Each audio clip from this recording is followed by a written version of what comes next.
seja mais uma vez muito bem-vindo a mais um episódio do Descafeinados, onde você já decorou, né? A gente convida para uma xícara de fé com uma pitada de inconformidade. Que bom que você pode estar com a gente em mais um episódio, sempre discutindo temas relevantes aí para a espiritualidade que impactam completamente no nosso dia a dia. Essa, na verdade, é meio que a missão dos temas que a gente trabalha aqui, falando sempre da espiritualidade, da fé como um todo, mas de forma relevante com o que tem se discutido na sociedade e com o que impacta na nossa vivência como um todo.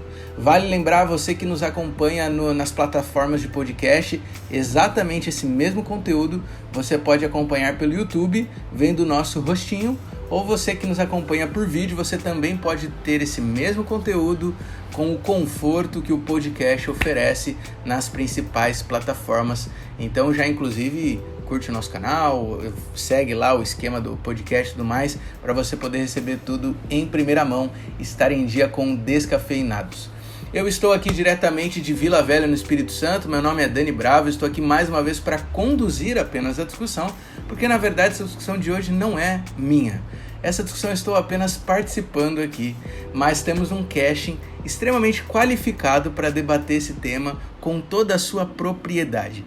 E eu vou começar por ela, vou começar diretamente da Bahia. Temos aqui a Laís Lins. Laís, seja muito bem-vinda mais uma vez. Como estão as coisas?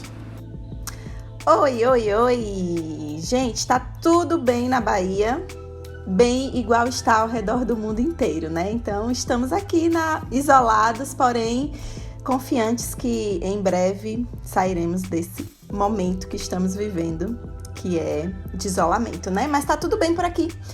Saúdo as meninas aí e você também e todo mundo que tá nos ouvindo. Muito bom, muito bom. Temos agora diretamente de Brasília, Distrito Federal, Moara Lima. Seja muito bem-vinda, Moara. Como você está?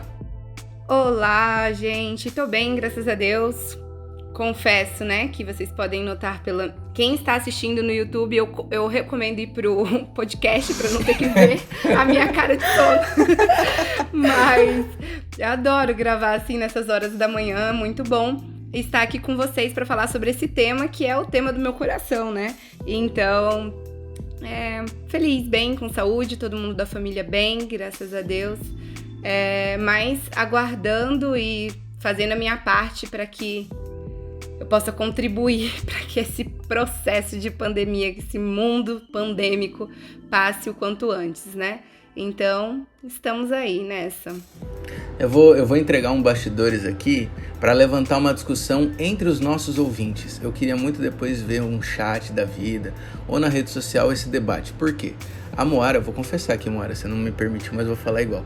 A Moara eu ia chamar sua atenção já da sua fala quando o senhor falou, ou você falou, que esse assunto não era seu, né? Já fala assim, esse assunto é seu. É porque tem que respeitar o lugar de fala, né? Tô me assustando. Esse assunto realmente comecei mal, cara. Se comecei mal. Existe, é por causa de você. Eu tentando controlar minhas palavras aqui, mas já comecei mal. Porque é o seguinte, vou entregar um outro bastidores aqui inicial. A Moara comentou que esse fone de ouvido que ela está usando, o pessoal tá vendo no YouTube, não é dela, é de uma amiga. E aí vem o debate. Fone de ouvido, podemos emprestar ou é uma coisa muito íntima? Você empresta fone de ouvido ou você tem nojinho da cera do seu amigo? Compartilhe, por favor, nos comentários o que você acha sobre essa polêmica do momento. Aliás, a gente poderia até fazer um podcast discutindo isso. Podemos emprestar fone de ouvido? Ainda mais em época de Covid. Eu estou extremamente desconfortável aqui. Aliás, fone de ouvido transmite Covid? Fica o questionamento, hein? Fica o questionamento aí pra gente pensar. Não sei, fica o questionamento. Mas temos a nossa correspondente internacional, quase fugiu a palavra. Nossa correspondente internacional, Jaque Herodec. Jaque, seja muito bem-vinda mais uma vez. Obrigada mais uma vez por me receber. Pra mim esse horário funciona muito bem, na verdade, porque é justo depois do almoço. Mas eu tô muito feliz de estar aqui e ver vocês com cara de quem acabou de acordar.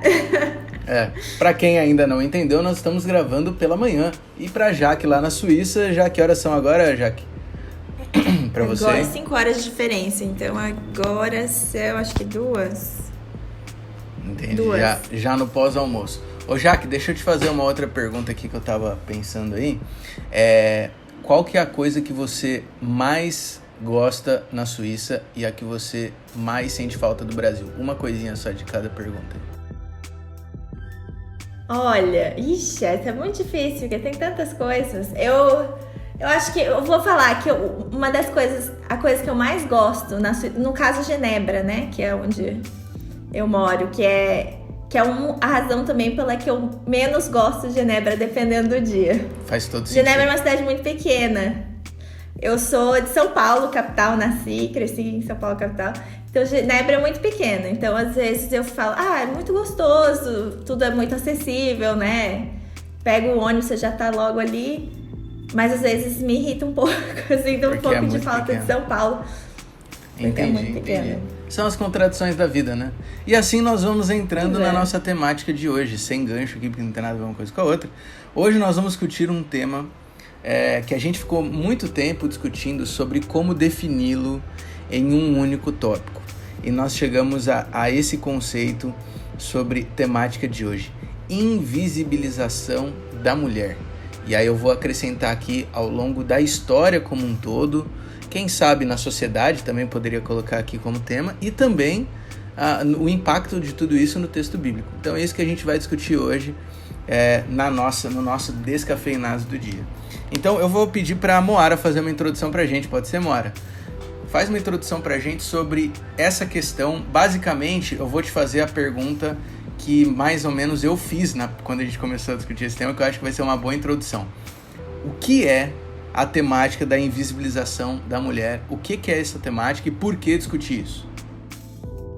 Beleza. Bom, antes da gente falar então, né, da invisibilização da mulher na Bíblia, eu acho que a gente precisa falar da invisibilização da mulher no todo, ocultação da mulher, invisibilização da mulher.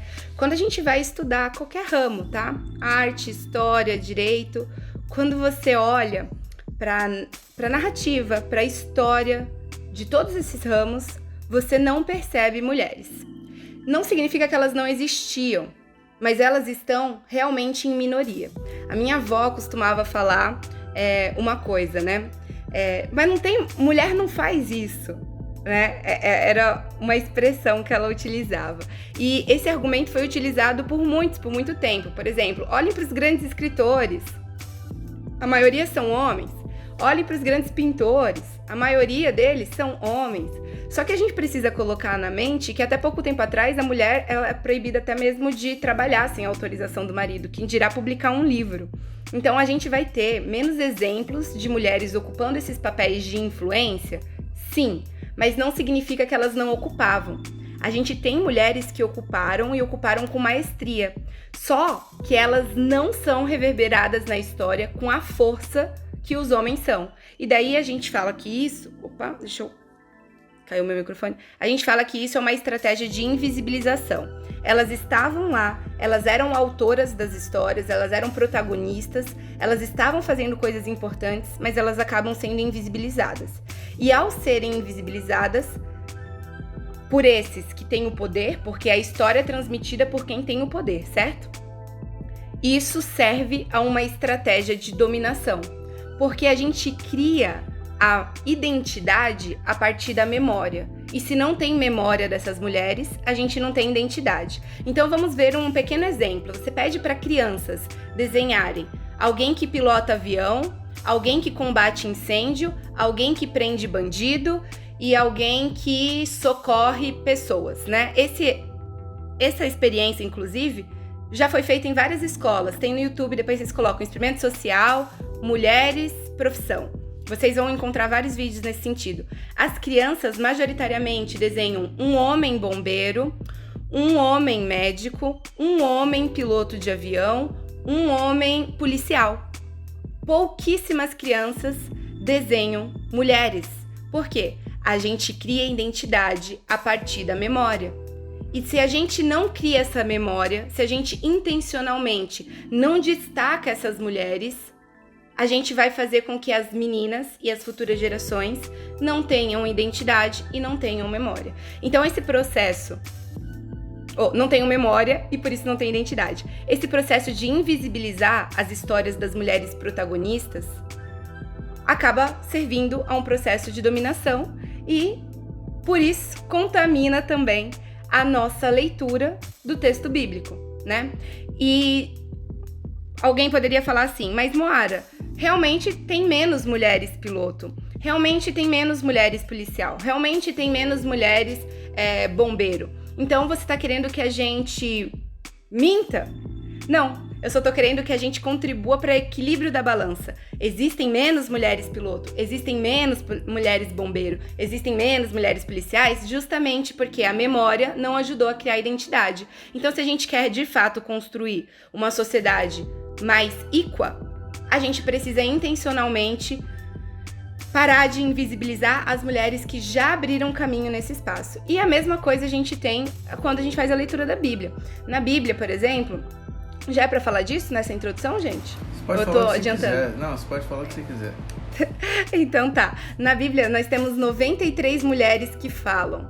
Dessas 93 mulheres, apenas 49 delas têm nome registrado na Bíblia. Um total de 14.056 palavras são ditas por mulheres. Quanto por cento dessas palavras que são ditas na Bíblia são ditas por mulheres? Alguém chuta? Eu não sou da matemática. 1,1%. Isso mesmo, Jaquinha. 1,1%. Pela memória, a gente cria identidade. Vamos pedir, então, para as nossas crianças na escolinha da igreja desenharem uma pessoa com dom de profecia. Ou uma pessoa que foi destinada a liderar, né? A ser a líder ou o líder da nação. Ou a pessoa que tem o poder de julgar na Bíblia. A imagem que as crianças, né, que têm contato com a religião vão ter, normalmente são de personagens homens. E quando a gente tem protagonistas mulheres, essa história é deturpada também por essa visão. A gente tem protagonistas mulheres infantilizadas, protagonistas mulheres que são, em vez de serem geniais, elas são ardilosas, né? Quando um homem toma a mesma iniciativa que a mulher teve, ele é genial, ele é sagaz. Mas daí quando a mulher toma a mesma iniciativa que um homem teve, ela é ardilosa, ela é venenosa, ela é intrigueira. Então, a gente já tem essas coisas cristalizadas na nossa linguagem, né? Você pode ver um chefe que é bravo, ele é rígido, ele é assertivo, ele é um homem de decisão. Uma chefe que é brava, ela é histérica, ela é barraqueira, ela é difícil de trabalhar, né? Então, a linguagem que cristaliza essa invisibilização, ou até mesmo essa... Como que eu posso dizer? Quando a gente quer manchar a identidade da pessoa, né? Essa linguagem que cristaliza isso dentro da nossa cultura num geral também contamina a nossa leitura bíblica. E eu acho que é sobre isso que a gente vai falar hoje, como essa estratégia de invisibilização contamina a leitura do texto bíblico e como a gente pode intencionalmente reequilibrar essa balança, já que só 1,1% das palavras foram ditas por mulheres na Bíblia, a gente precisa intencionalmente destacar esse 1,1% e não ocultar mais ainda, porque a gente sequer percebe esse 1,1%. Muito bom. O que eu mais acho interessante, assim, da minha ótica aqui, masculina, vou dizer, né? De tudo isso que a Moara apontou, é que não é, pelo menos eu entendo dessa maneira, não é uma questão do tipo, fizemos errado durante todo esse tempo ou você tá fazendo errado. Não. É a questão de que talvez as coisas estão acontecendo assim e a gente nem percebe. Então, até quando a Moara pela primeira vez comentou essa introdução aqui com a gente, passou alguns dos tópicos, né? Teve muita coisa que ela falou que eu fui pensando, caramba, é verdade, eu nunca tinha reparado nessa ótica, né? Então, acho que o interessante de debater essas coisas é a gente poder se policiar para fazer nossa parte, como ela falou, de contribuir para equilibrar mais, né? Jaque e Laís, como que vocês veem essa realidade acontecendo também? Enfim, entrem no debate aí agora também. Então, enquanto a Moara estava falando, eu lembrei de um conceito, né, de de algo que mudou a minha vida antes e depois, né? Eu sempre tinha na minha mente que Deus era homem. E isso é uma consequência dessa construção, né, histórica. Na minha cabeça, Deus era homem. E no dia que eu descobri que Deus não era homem, foi algo assim realmente incrível para mim. Então, Deus não é homem, gente. E o imaginário social destruiu, né, excluiu, invisibilizou os atributos femininos de Deus. Quando, na verdade, tanto homem quanto mulher, nós somos criados e feitos à imagem de Deus. Nós poderíamos muito bem chamar Deus de deusa, por exemplo, e as pessoas ficariam totalmente loucas se agora a gente dissesse que... E nesse momento, 50 pessoas deram pause e pararam de escutar, né? Porque como assim Deus não é homem? Por que não? Por que eu não posso dizer que a deusa te abençoe se eu digo que Deus te abençoe? E quando eu digo Deus, essa imagem é associada a um homem. Então a gente precisa desconstruir essa ideia na nossa cabeça, desse imaginário social que criou um Deus como homem, para entender que Deus é homem e é mulher. Deus é Deus, na verdade, né? E nós carregamos atributos de Deus, homens e mulheres, nós carregamos os atributos de Deus em nós. Quando eu falo desse assunto, né, que Deus não é homem, eu gosto muito de falar porque é bem polêmico, mas faz a gente pensar, né? Eu lembro de um sermão de Agostinho. Peraí, só pra colocar, a gente errou aqui, ô Laís. Se você tivesse falado essa frase polêmica e tivesse colocado isso como título do episódio, o número de visualizações ia ser muito maior, ia viralizar muito mais na base da polêmica. Então tem que botar um título mais assim, entendeu? Pois é, eu esqueci. Essa ideia, né? Essa veio depois que a Moara estava falando e eu lembrei que realmente Deus é construído, né? Como um ser masculino. E o que eu estava falando é que Agostinho, ele fala em um dos sermões dele, se não me engano, o sermão 322, ele fala assim, que o homem sozinho é a imagem e semelhança de Deus perfeita, assim como a mulher o é junto do homem. E olha só que peso, né, existe aí. É como se nós só fôssemos completas ao lado de um homem, e aí sim representamos a imagem e semelhança de Deus, enquanto o homem sozinho é a imagem, a representação da imagem e semelhança de Deus. E aí a gente está carregado, né? Nós estamos carregados dessas ideias, desses conceitos equivocados, e isso atrapalha a nossa leitura da Bíblia. E aí eu acho que é onde a gente vai conversar a partir de agora, né? Nossas ideias com certeza influenciam a forma que a gente interpreta a Bíblia. Sobre isso de ideias, de como influencia a forma como a gente interpreta, a forma como a gente é ensinado também desde criança na igreja, eu lembrei de uma conversa que eu tive, sei lá, um ano e meio aí com um amigo meu, pastor, onde eu tava falando sobre essas questões de como a gente foi ensinado.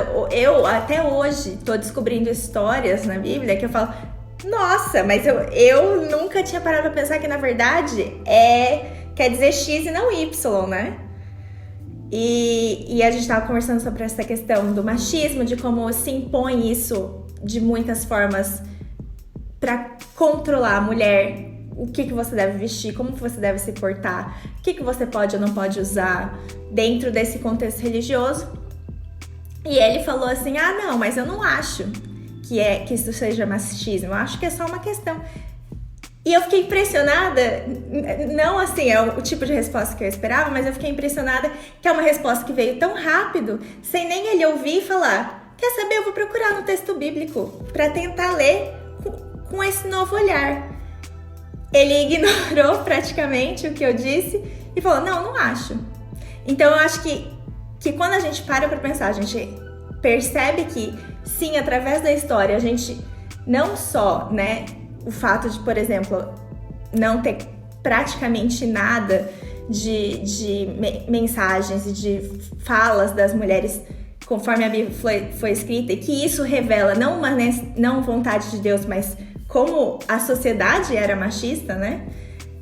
Como a gente escolhe ler continuar lendo a Bíblia com esse viés, com essas lentes, e tá tudo bem. Quando o pessoal reclama, tá reclamando demais. Em vez de pensar, quer saber? Vou dar uma chance. Vou ali no texto bíblico, vou tentar ler com um olhar diferente. O reler o texto bíblico com outros olhos, eu acho que é um dos pontos um dos maiores desafios, assim, do nosso estudo sobre Deus, até saindo um pouquinho do tema, mas eu acho que se aplica a isso. A gente sempre é carregado com muita tradição, né, do conhecimento bíblico. Muita coisa que a gente aprende são inferências de texto ou mera tradição mantida, e isso muda completamente o óculos que a gente usa para poder ler a Bíblia. Então, eu me lembro que eu passei por isso, de novo, eu estou fugindo um pouquinho da temática em si, mas vai entrar. Eu me lembro que há 1 ou 2 anos eu resolvi ler a Bíblia de novo, mas agora tentando ler da forma mais pura possível, ou seja, tentando fazer de conta, nunca vai ser isso, mas tentando fazer de conta que eu estou lendo assim, cru, né? E tentando ver só o que está lá. E cara, tem muita coisa que você descobre, que tá lá e você não sabia, coisa que você achava que estava lá, mas nunca esteve lá, e são inferências que você constrói da história, e aí você vai reconstruindo a maneira como você enxerga Deus, como você enxerga a revelação de Deus, e isso vai se aplicar também nessa questão do papel da mulher, né, ao longo do todo aí, no exemplo que a Jaque citou, ilustra isso, mas acho que acontece muitas vezes com a gente, de acabar lendo já inferindo alguns detalhes da história, do que foi ensinado. E é difícil realmente você conseguir reler, né, de outra maneira. Enfim, eu passei por isso e realmente é algo que é revelador, assim, quando você consegue chegar mais cru pro texto. Eu acho que a releitura da Bíblia, ela é necessária a todo momento. A tradição, ela é importante, mas ela também pode ser o nosso buraco, né? A minha mãe costuma falar pra mim, né, sempre, quando eu comecei a dar aula, eu costumava usar a seguinte expressão: ufa, essa aula já tá pronta. Tipo, ai, que bom que essa aula que eu vou dar agora, eu já fiz semestre passado. E a minha mãe sempre falava essa frase: o segredo do fracasso é a repetição do sucesso. Quando uma coisa dá certo, você gosta de repetir, até que ela tá fracassada. E a gente acredita num Deus vivo que tem uma palavra viva, a palavra que se conecta com a realidade dentro da realidade de tempo e espaço. Se a gente não faz a releitura e fica apenas na tradição, a gente está fadado ao fracasso. Porque aquilo que respondeu inquietações do passado não responde inquietações do presente. E se a gente realmente crê num Deus vivo e que tem uma palavra viva, a gente precisa fazer a releitura da Bíblia para encontrar conexões e pontos de solução, de acalento e de acolhimento dessa palavra viva para os questionamentos e grandes temas que a gente tem no presente. Então eu penso que a gente gasta sim muita energia memorizando e conversando sobre as conclusões dos problemas que a gente resolveu no passado. E ignora a existência dos problemas do presente. E quando a gente quer problematizar ou buscar na fonte dessa palavra viva respostas para os problemas do presente, somos demonizadas. Mas você não precisa estar fazendo isso. Mas por que você está fazendo isso? Essas respostas já foram dadas. Pessoas que estudaram muito antes de você já fizeram isso. Você não estudou tudo. Quem é você para falar de Agostinho, hein? Laís, né? E daí você volta pro texto bíblico em Gênesis 1:27 fala: e criou Deus o homem no sentido de humanidade. Então, se a gente fosse fazer uma tradução não contaminada por um viés de uma linguagem que cristaliza misoginia ou machismo, a gente leria assim: e criou Deus a humanidade à sua imagem, a imagem de Deus os criou, homem e mulher os criou, a imagem e semelhança de Deus, portanto, é homem e mulher. Inclusive, quando o homem foi criado, Deus viu que não era bom. Ele estava incompleto, sem a criação da sua correspondência, a sua ajudadora idônea, não é? Que seria aquela que pode auxiliar de forma correspondente. Não igual, mas não igual no sentido de mesma formação, mas igual em sentido de hierarquia, por isso que ela é correspondente. E por que a gente sabe que, inclusive, eles tinham os mesmos papéis, tá, Dani? No meu ponto de vista, fazendo essa releitura da Bíblia, porque quando Deus os abençoa antes da queda, ele fala: e frutificai e multiplicai-vos, no plural. A multiplicação, né, a reprodução da vida era responsabilidade de homem e mulher, e ainda é hoje responsabilidade de homem e mulher. Deixa eu dar essa notícia para vocês: a mulher não cria vida sozinha, né? A gente não precisa entrar aqui na educação sexual, mas a responsabilidade era de ambos. Multiplicai-vos, frutificai os dois, enchei a terra e sujeitai-a, dominai sobre os peixes do mar, sobre as aves do céu e sobre todo animal que se move sobre a terra. O domínio sobre a terra era um domínio que foi dado para homem e mulher, não foi só para homem. E, gente, quando eu era criança, sempre era a imagem de Adão. Falava assim: Adão teve a responsabilidade de cuidar da terra e do jardim. Não, era Adão e Eva. Os dois tinham igualmente a mesma responsabilidade, foram abençoados ao mesmo tempo e no plural. Não foi assim: ó, Adão, pra você essa bênção, Eva, pra você essa bênção. Diferentemente do que foi na maldição. E o que a gente luta até hoje contra, meus filhos? Contra a maldição. Só que a gente gosta de pegar o texto bíblico pra falar: não, isso aqui é a vontade de Deus. Olha só, Deus falou que a mulher ia ter dores de parto, Deus falou que a mulher ia ser... o desejo dela ia ser para o marido. Essa é a vontade de Deus. Só que a gente não fala que é a vontade de Deus o homem, né, trabalhar pelo suor da terra. Daí se faz tecnologia, se inventa novas coisas para isso, ninguém fala que é pecado. Todo mundo fala assim: ai, que bom que a gente pode, né, trabalhar pelo computador hoje, esse ar-condicionado, que beleza. Não vejo nenhum crente falando assim: isso não era a vontade de Deus, não. É porque a gente luta contra o pecado. O que a gente faz é lutar contra o pecado. E a gente luta exatamente contra essa dominação desigual, né? Essa dominação não é a vontade de Deus. Ela faz parte de um processo de maldição. Ela é uma desgraça para a humanidade. E se a gente aqui é imagem de Deus na Terra, e se a gente é embaixador do reino dele na Terra, a gente vai lutar justamente contra essas formas de opressão. E é sobre isso que a leitura bíblica precisa revelar pra gente. Você me pontuou ali na parte do papel, Moara. Eu confesso que do ponto de vista teológico, eu vejo um pouquinho diferente a questão do papel em si. Eu vejo algumas diferenças de papel. Mas essa é uma discussão para outro tema, que é uma discussão bacana também da gente ter. Qual que é a distinção de papel teológica? Fiquei curiosa também, confesso. Não, mas para outra discussão. Tem que deixar um gostinho para a audiência voltar, entendeu? Mas eu concordo contigo, que eu acho que essa é a principal ênfase. Eu concordo plenamente contigo de que, primeiro, nenhum dos dois era completo sem o outro. Então a completude estava na diversidade ali, nos dois.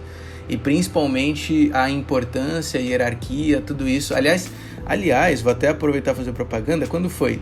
Episódio número 6. Nós discutimos sobre hierarquia, né? Eu não sei se alguma de vocês até estava presente no tema da hierarquia. Eu não tenho aqui anotado quem participou. Mas quando a gente discutiu hierarquia, eu cheguei até a fazer esse comentário, que a gente tem essa mania de hierarquizar todas as coisas. Então a gente lê o texto bíblico, a criação de Adão e Eva, e pela ordem, pela forma, a gente começa a querer dizer qual é mais importante que o outro, quando na verdade é sempre essa questão de igualdade, porque um completa o outro. Se um completa o outro, os dois têm essa posição igual, né? Então isso eu concordo plenamente. Agora, eu gosto de vez em quando entregar uma coisa de bastidores aqui para quem tá ouvindo a gente. Teve um ponto que a gente discutiu antes da gente começar o episódio. A gente sempre dá uma pincelada naquilo que vai ser discutido. A gente não define uma pauta, mas define mais ou menos tópicos a serem trabalhados, né? Então alguma coisa a gente já dá uma conversada antes. E uma das coisas que mais me chamou a atenção na discussão foi justamente como que essa visão, vou usar a palavra deturpada da mulher, ela acaba se aplicando não só na leitura nossa do texto bíblico, mas também na forma do relato bíblico também, porque afinal de contas a Bíblia foi escrita por pessoas que viviam em contextos e que também estavam sujeitos a essas visões, a essas ênfases, a essas priorizações, digamos assim, né? E me chamou muita atenção isso, a expressão que a Moara até colocou um pouquinho já na introdução que ela fez, da mulher sendo apresentada não só na história, mas também no relato bíblico, mesmo sendo apresentada poucas vezes, muitas vezes ela aparece com esse viés maligno, né? De alguma maneira, a Moara chegou a usar a expressão que eu gosto muito dessa palavra, ardiloso, né? Não sei porque eu acho engraçado essa palavra. Então, dessa maneira ardilosa, tal. Então, acho que a gente pode conversar um pouquinho sobre isso agora. De que maneira vocês enxergam, e principalmente dando exemplos, que foi a parte que mais me fez pensar, assim. De que maneira a gente enxerga no texto bíblico essa representação ardilosa, que eu vou usar só essa palavra agora, da mulher ao longo do texto bíblico também. Só um comentário. Eu acho que inclusive não é necessariamente no texto bíblico. Eu acho que o texto bíblico, ele mostra, na verdade, que esse é um papel que não é o da mulher. A forma como ela é contada por quem lê o texto bíblico é que passa essa forma. O que eu acho interessante, se a gente for ver, por exemplo, a questão quantas vezes a mulher fala em relação a quantas vezes o homem fala, livros que foram majoritariamente escritos, majoritariamente não, né? Escritos 100% também. Em Cantares há uma discussão aí de que foi uma mulher que escreveu. Não sabemos, mas a ideia é que se acredita, de forma geral, que toda a Bíblia foi escrita por homens. Então, assim, ainda assim, a gente consegue ver, o que eu vejo, pelo menos pela Bíblia, que todos os livros da Bíblia, se você for ler de cabo a rabo, você consegue ver que era a representação de uma sociedade machista, pelas histórias, mas todas as vezes que aparece a questão de como é o ideal para Deus do papel da mulher é de igualdade. E não tem essa separação. O problema é que quem lê, muitas vezes a gente lê a Bíblia querendo reproduzir aquela realidade como se fosse a vontade de Deus. Interpretar uma história onde a gente deveria extrair o princípio, e aí, em vez de extrair o princípio, a gente, vamos reproduzir essa história que vai dar certo. Vamos viver igual o pessoal vivia na Bíblia, nas sociedades antigas, que não era para ser, porque a Bíblia mesmo já mostra, pelas suas histórias, que a forma como a mulher era vista e era tratada, não é a forma como Deus vê a mulher e nem a forma como ele crê que a gente deveria tratar a mulher. Eu penso, Dani, e na mesma linha da Jaque, que, na verdade, esse 1,1% que tá ali, ele é um esforço divino que inspira essa palavra para resgatar o ideal de mulher. Esse viés maligno, esse viés ardiloso, sedutor, ele é passado dentro da tradição de leitura da Bíblia. Porque se a gente for ler as histórias bíblicas, como a gente já falou aqui, mesmas ações, atitudes que são tomadas por um homem são interpretadas de uma forma positiva, passadas nessa tradição religiosa de uma forma positiva, e a mulher, quando toma a mesma atitude, ela é passada de uma forma ardilosa, ou de uma forma sorrateira, que ela não é de confiança, não é? Então, eu acho que, na verdade, essa contaminação está mais na leitura que a gente faz do texto bíblico do que cristalizada no texto bíblico em si. É claro que a gente vai encontrar cristalizações disso no texto bíblico, porque ele é um texto que é um registro de um espaço-tempo dentro da história e ele também é um produto literário. Mas a gente consegue identificar dele claramente as quebras de paradigma da mulher, em vários exemplos. Daí eu acho que a gente vai falar sobre os exemplos, eu vou deixar a Laís falar porque eu, saio atropelando quando é esse assunto. Agora, eu só queria dizer uma coisa, Eu sei que a gente conversou antes sobre o viés, mas o pastor Dani já colocou aqui que teologicamente as mulheres têm papel, e eu acho que esse é um pressuposto importante para a conversa de hoje, mesmo ele querendo colocar em uma outra discussão.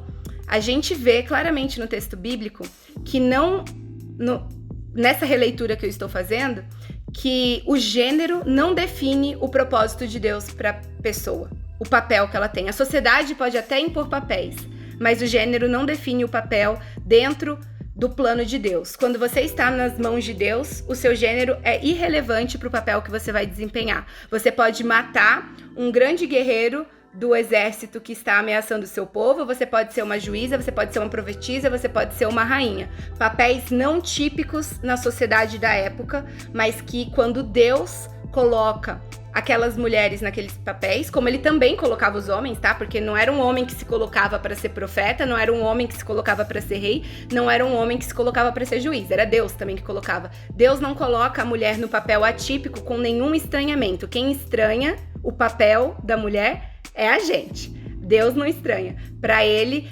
gênero é irrelevante para desempenhar os seus divinos propósitos. Eu acho interessante trazer uma reflexão com relação a essa nossa forma, né, de ler a Bíblia e interpretá-la do nosso jeito ocidental de ser. Porque a Bíblia ela foi escrita dentro de um recorte cultural. E às vezes a gente está tão preso no nosso mundo, na nossa bolha ocidental, que às vezes a gente lê a Bíblia e fala, nos tempos antigos. Isso é uma mesa, eu montei uma mesa de ceia, né, esses dias, e as pessoas, é uma mesa bíblica. Gente, não é bíblico, é cultural. As pessoas continuam comendo em mesas baixas lá na Ásia. Então, nós precisamos entender que a Bíblia foi escrita dentro de um recorte cultural e que as coisas permanecem acontecendo. Não é nos tempos antigos, não é na Bíblia, não é tipo assim. Não, acontece ainda hoje. E a gente precisa refletir, estar o tempo inteiro, né? Refletindo e nos lembrando disso. Porque eu estou falando aqui agora, mas em muitos momentos eu penso, nos tempos antigos, quando a gente morava na Ásia, por exemplo, eu repetia e eu mesma me corrigia. Eu dizia, não, as roupas normais. Gente, o que é roupa normal? Não, as meninas se vestem aqui igual lá, né? Com as roupas normais. Não. As Perfeito, roupas Laís. são roupas, né? Então, a gente precisa entender que esse recorte cultural, quando a gente estuda o papel da mulher, quando a gente vê na Bíblia como a mulher aparece, ela permanece sendo essa mulher em alguns lugares do mundo. Ela permanece sendo invisibilizada. Então, se a gente lê a Bíblia, né, com essa visão machista que somos, né, a gente precisa lembrar-se o tempo inteiro de retornar à Bíblia, de questioná-la, de entender. Mas será que essa atitude de Jesus aqui, ela dentro daquela cultura, o que significou, né? Por exemplo, o que significou Jesus encontrar a mulher ao meio-dia no poço de Jacó? Significa muito mais do que nossa mente ocidental consegue entender. Então, é preciso que a gente revisite aquele texto, entendendo dentro do contexto o que significava aquilo. Jesus quebrou um paradigma absurdo indo encontrar aquela mulher, né? Jesus fez. O que Jesus fez, cara? Você não tem ideia. A gente precisa realmente entender o que significa. E foi pra ela que ele revelou claramente, com todas as palavras e todos os pingos no is, que ele era o Messias. O que significa essa revelação clara ser feita primeiro por uma mulher? O que significou Exatamente. Jesus no diálogo entre Marta e Maria, e que Maria optou por não ajudar nas atividades domésticas e ficar escutando e aprendendo dele? O que significou aquilo naquele momento do tempo e do espaço? Num momento onde homens eram acusados de estarem perto de pecar quando ficavam muito tempo conversando com uma mulher, e que quem poderia seguir um mestre era apenas homens. Jesus já quebrou o paradigma dessa lógica de mestre e discípulos quando ele escolhe pessoas que não tinham sido selecionadas para essa casta religiosa, como pescadores. Mas ele quebra mais ainda o paradigma quando ele fala: epa, Marta, o que você está fazendo é muito importante também, tu quer fazer, tu faz. Mas Maria, ela tá aprendendo, ela tá aqui estudando e ela escolheu a melhor parte e isso não lhe será tirado. Ele quebra o paradigma. A gente foca no papel que está cristalizado na Bíblia, da mulher está fazendo isso, da mulher fazendo aquilo, mas aquilo é um registro histórico do que elas faziam na época. A gente tem que focar nesse resgate que Deus faz da quebra de paradigmas. E Jesus é o campeão da quebra de paradigmas. Ele se deixa ser tocado por uma mulher impura com um fluxo de sangue. E ela é curada por causa do poder dele. Mas ele para tudo no meio da multidão, sabendo que se ela tocasse ele ficava com a capa impura. Essa era a regra da época. Ele fala assim, epa, para tudo, alguém me tocou? Ele já sabia que tinha tocado ele. Daí ele fala, quem que tocou? Quem que tocou? Daí a mulher fala, fui eu, mestre. E daí ele dá o protagonismo pra ela. Ele fala, a sua fé te curou. Gente, o que é esse movimento? O que significa isso estar registrado na Bíblia hoje? Para mim, hoje, quando eu tô fazendo essa releitura da Bíblia, já tem um tempo, me parece assim claramente que Deus tá lá inspirando a Bíblia, falando assim, ai, vamos colocar uma coisa aqui pra Moara no século XXI, quando lê esse negócio, ela vai perceber que eu tava me esforçando, mas esse povo aqui era de dura serviço. Eu vejo esse 1% como ouro escondido, sabe? Ele deixou elementos claros pra gente resolver os problemas que surgiriam no século XXI. E a gente precisa ler a Bíblia, confrontando a Bíblia com esses problemas para encontrar soluções para eles. Deixa eu só dar uma sugestão aqui para quem tá ouvindo a gente, dentro dessa ênfase que a Laís deu de recorte cultural e tentar entender a dimensão do que acontece. Eu lembrei disso por causa da história justamente da Mulher no Poço, que a Laís mencionou. Tem um seriado que tem por aplicativo, você já deve ter assistido aí, imagino, chama The Chosen, não sei se vocês já assistiram. Cara, é sensacional, uma representação de Jesus assim, maravilhosa, e tem esse episódio de Jesus conversando com a mulher no poço, que, cara, é emocionante. Eu, assim, só não chorei por causa do meu machismo que não permite, mas tava ali, tipo, completamente emocionado. Que bom que você sabe. Tava ali completamente emocionado com a cena, porque é muito forte. Então, a sugestão para quem tá ouvindo a gente e gosta de entender as histórias bíblicas, mas talvez na leitura não consegue traduzir o sentimento envolvido, a representação ali é sensacional. The Chosen é um seriado independente aí, tem um aplicativo com esse nome onde você encontra todos os episódios ali gratuitamente. Fica a sugestão, é uma leitura da Bíblia em representação. Agora, eu vou cutucar a pergunta que eu fiz antes, porque eu queria muito ainda que vocês destacassem exemplos da Bíblia que a gente lê ainda com esse olho ardiloso do papel da mulher. E aí? Vai, Jaquinha. Oi? Não, bom, exemplos. Gente, eu cresci escutando que Batseba estava sensualizando no banho atrás do olho de Davi. Como e assim, seduzir Davi? Fui no texto bíblico, cadê que tá esse relato aí? Não tá lá, não tá em lugar nenhum. Pelo contrário, ela foi estuprada, né? Hoje seria tipificado como estupro. Isso é só um disclaimer que eu gostaria de fazer, né? Machismo é um conceito que a gente tem hoje. A época da Bíblia, né? Ninguém conceituava o que é machismo. Então a gente consegue ler, né? Aquele contexto social e cultural e perceber que existia uma estratégia de dominação da mulher. É isso que a gente consegue entender. Então, se a gente fosse colocar no nosso Código Penal, né? Hoje, Batseba teria sido estuprada, porque Davi, olha ela, lá da sacada dele, ela nem teria como saber que ele estava lá porque ele deveria estar na guerra. Esse seria o que ela estaria pressupondo, né? Ela está de boinha, tomando seu banho, e daí ele pergunta tudo sobre ela, sabe que não pode, ele manda buscar, mas ele manda assim, com um buquê de rosas? Não, ele manda soldados buscarem ela. Não é buscar pra conversar não, né? Como a gente sabe, porque ela é engravida. Então, isso é um estupro. E outra história, por exemplo, que a gente vê de forma infantilizada, Esther, a gente ensina para as nossas crianças. Tem musiquinha que fala, ela sonhava em ser princesa, ela era uma estrela, que legal. Gente, ela não sonhava em ser princesa coisíssima nenhuma. Ela estava como estrangeira em outro povo, ela não queria casar com o rei daquele lugar, ela nem era da mesma fé dela. Ela queria casar com alguém da fé dela. Era esse o sonho dela, né? Ela não sonhava em ser princesa. E esse rei, inclusive, tratou muito mal a sua ex-esposa. Ninguém queria ser esposa dele, pelo que ele tinha feito com Vasti. E daí ele manda soldados buscarem as mais bonitas. Ela é retirada do lar dela para ir por um confinamento, tá bom? Por um confinamento.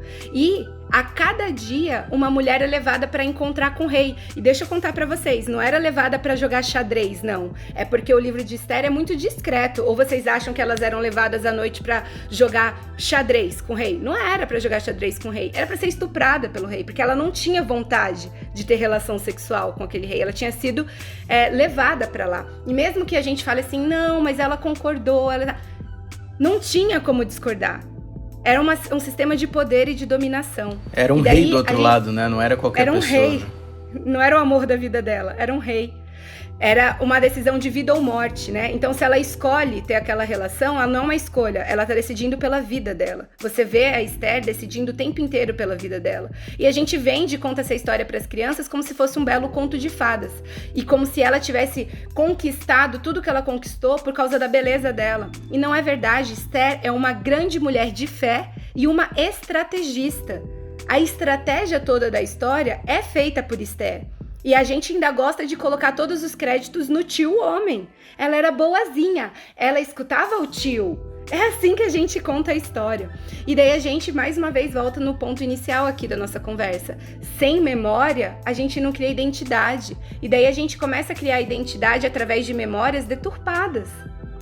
Memórias até mesmo que ensinam a gente a usar o nosso corpo para conseguir aquilo que quer. Porque, no fundo, a forma com que a gente transmite a história de Esther hoje é isso. E não é isso que a palavra de Deus está falando. E, poxa, eu não quero... Vou parar aqui nessa história pra gente poder conversar de outras, se for o caso aqui dentro da condução. O que eu lembrei de uma...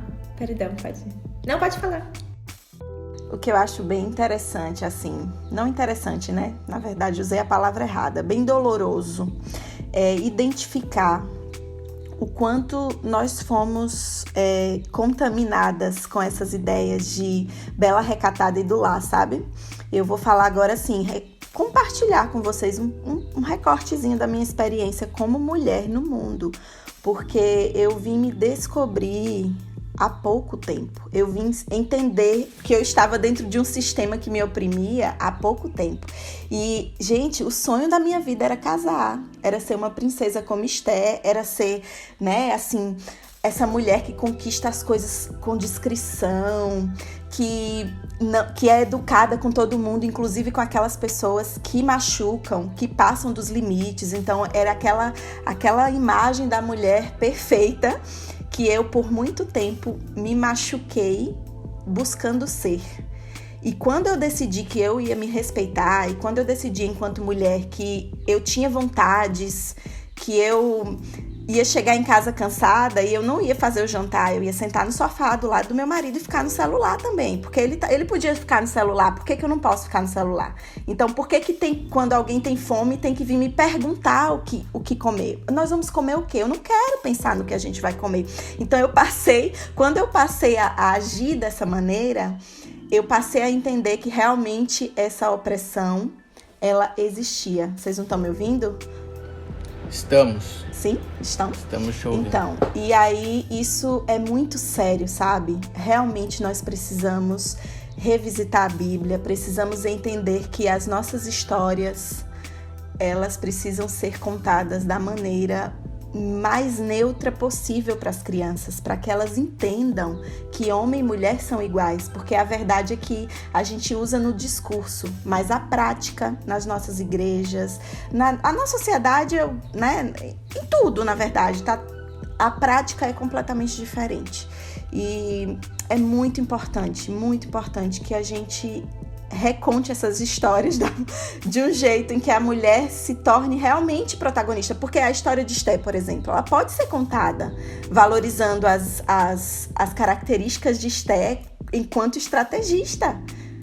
Porém, é preciso que a gente faça essa reflexão, né, como a gente está fazendo aqui agora, e muitas vezes, e todos os dias, para que isso em algum momento pare de acontecer na história, porque vai acontecer ainda por muito tempo, né? E não tem como a gente controlar. Enfim. Beleza. Não, pode falar, já. Só acrescentar uma coisa, que o que a Laís falou, que eu acho muito sério, a gente não vê a seriedade disso, mas eu acho muito sério quando a gente fala, não matarás. Mas no não matarás não é só você ir lá e matar uma pessoa. Não matarás tem a ver com uma série de coisas que você pode acabar com a autoestima de uma pessoa. Isso inclui não matar, porque você está matando a pessoa de pouquinho em pouquinho. Isso inclui você matar o potencial da pessoa. A pessoa tem o potencial de ir tão longe, mas você tá falando, não, você não consegue, você é muito ruim, você não serve pra isso, você não foi feita pra isso. E isso é uma coisa que eu sei, como mulher, que a gente passa por isso o tempo todo.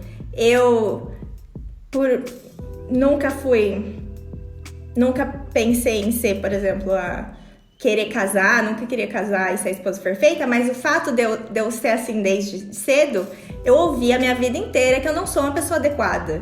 Eu não sou uma pessoa adequada, eu nunca fui uma pessoa adequada pra estar na minha comunidade religiosa, na minha família. Então, isso é muito sério, porque você vai realmente matando o potencial das mulheres de pouquinho em pouquinho. Jaque, eu acho que assim, né, se pudesse ser o final, isso já estaria perfeito. Porque você puxou falando que é muito sério. E o que a gente escuta é que é mimimi. Eu lembro da primeira vez que eu falei sobre essa música para as crianças, que eu acho ela um desserviço, né, para a cabeça das meninas. Falaram, não, tá querendo problematizar tudo, peraí. É só uma musiquinha para criança.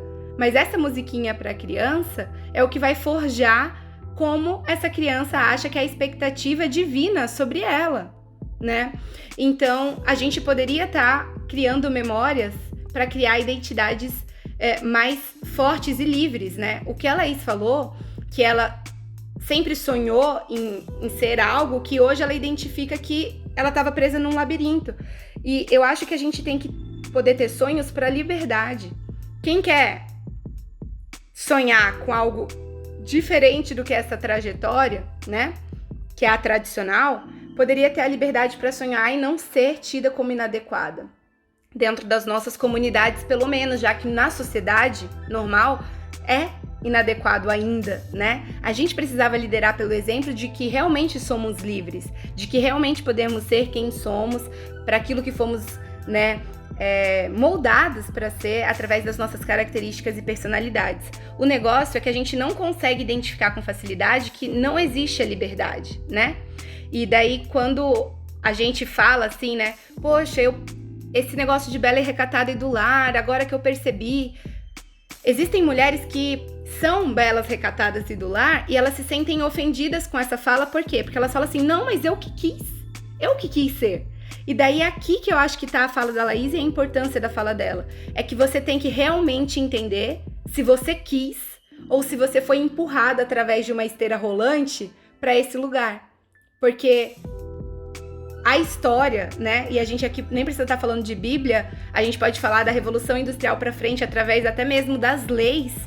Ela foi empurrando a mulher para esse lugar numa esteira rolante. Ela poderia caminhar para outra direção e a esteira rolante já tá levando ela, igual aquelas do aeroporto, sabe?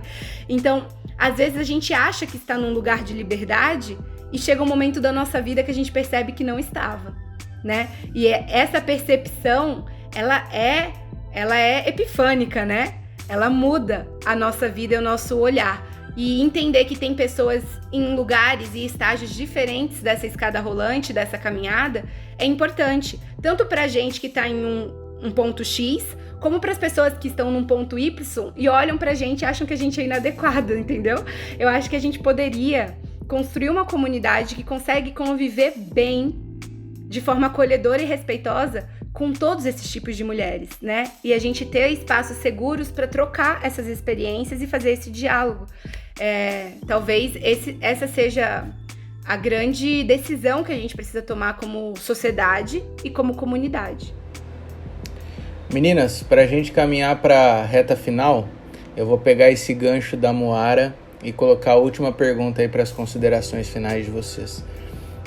Formas práticas que nós podemos contribuir para amenizar ou até talvez resolver esse problema. A gente falou bastante da situação, dessa leitura equivocada, etc.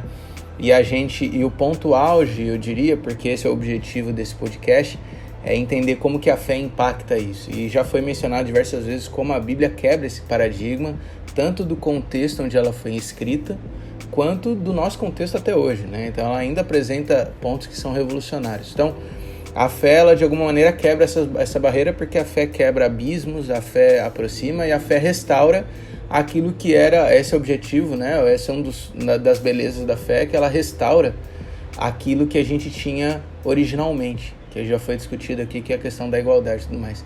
Então, de forma prática, nas considerações finais de vocês, como podemos contribuir para a amenização desse problema ou caminhar para a resolução, para voltar ao original através do impacto da nossa fé?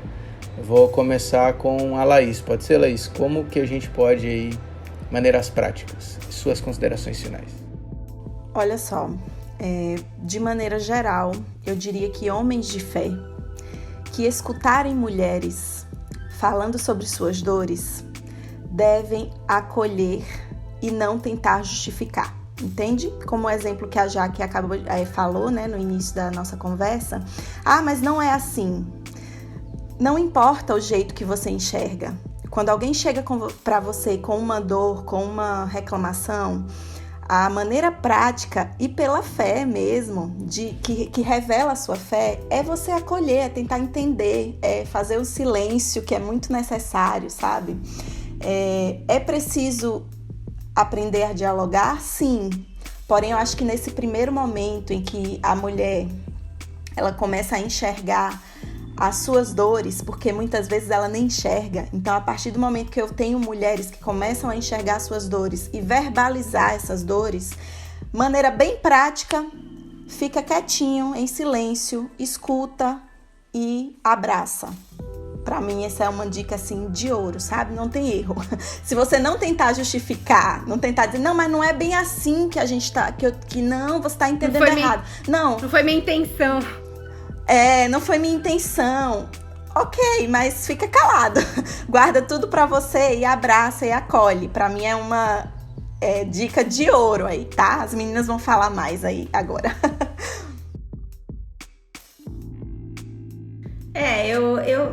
Essa, assim, é a máxima, né? Escute. Essa é realmente a maior regra. Acho que eu acrescentaria realmente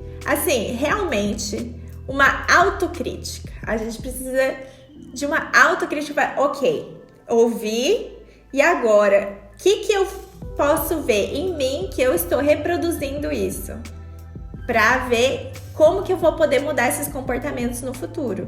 E quando a gente fala de comunidade religiosa, isso é um papel coletivo. A nossa liderança é uma liderança majoritariamente estou sendo assim bem legal ainda, porque é completamente masculina, né?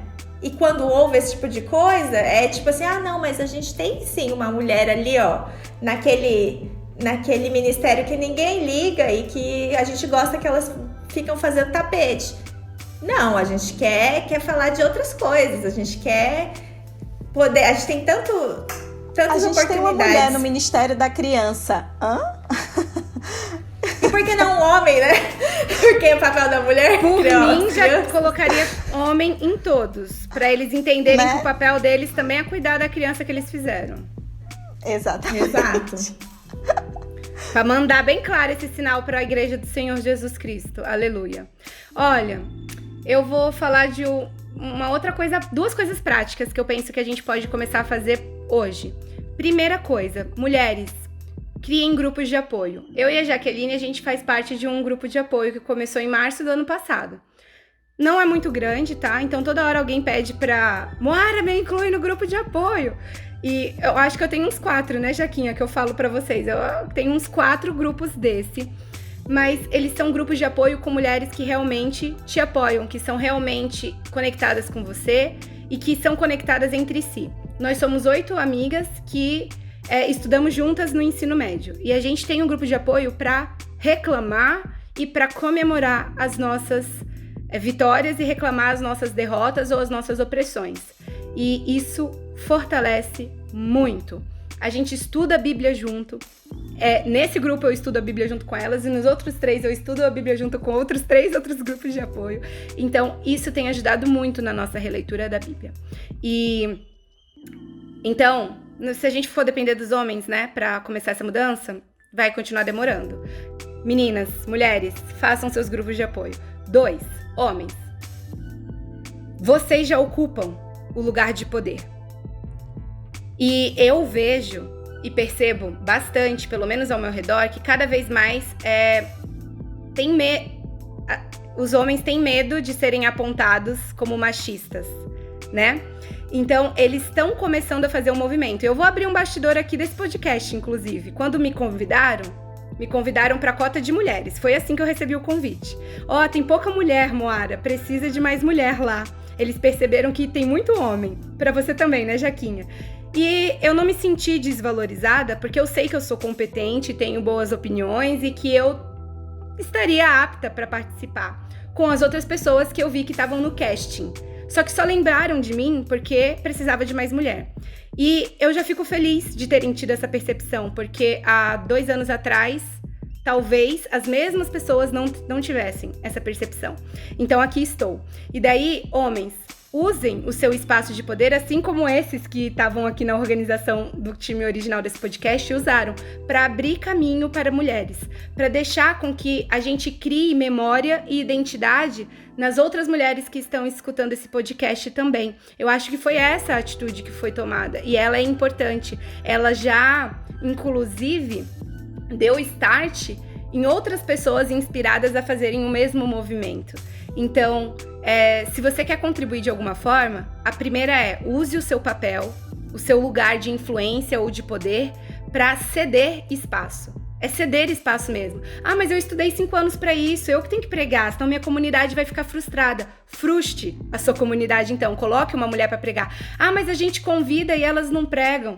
Então você vai ajudar ela a estar preparada para pregar. Você vai precisar andar 1 milha a mais se você quer contribuir com um processo de aceleração, de aceleramento. Como fala, gente?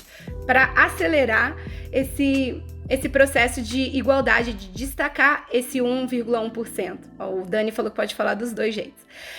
E a outra coisa não use, né? E daí eu já conversei com o Dani aqui no início do podcast. Não use mais. Tire do seu rol de desculpas o fato de, eu nunca me interessei muito por esse tema, nunca estudei muito por esse tema. Assuma a responsabilidade de que você precisa estudar esse tema e você precisa se interessar por esse tema, já que ele diz respeito a 100% da nossa sociedade, não é 50% não. A questão de igualdade entre homens e mulheres e a não discriminação do papel delas na sociedade e nas comunidades religiosas, ela diz respeito à qualidade de vida de toda a sociedade ou de toda a comunidade religiosa. Então, esse é um tema que você precisa sim se interessar. Ele é responsável por violência doméstica entre os evangélicos e religiosos, um alto nível de violência doméstica porque eles se entendem como proprietários do corpo da mulher e ainda justificam isso na Bíblia, tá? Então, essa responsabilidade está nas mãos de homens e de mulheres. E assumir isso como um assunto que não é só um assunto que diz respeito à mulher, mas é um assunto que diz respeito à sociedade, é importante. Então, eu acho que são essas 2 dicas práticas. Uma pra gente mesmo, que se a gente quer fazer rodar, a gente vai fazer rodar de qualquer jeito. E a outra cara, já passou do momento de vocês assumirem essa responsabilidade. Assumam seus BOs. E é isso. Muito bem. Obrigado por nos acompanhar em mais um episódio do Descafeinados. Espero que essa temática possa contribuir para o crescimento da tua fé e que a tua fé possa contribuir para o desenvolvimento de situações como essa que discutimos na temática de hoje. Nos encontramos no próximo episódio. Até lá!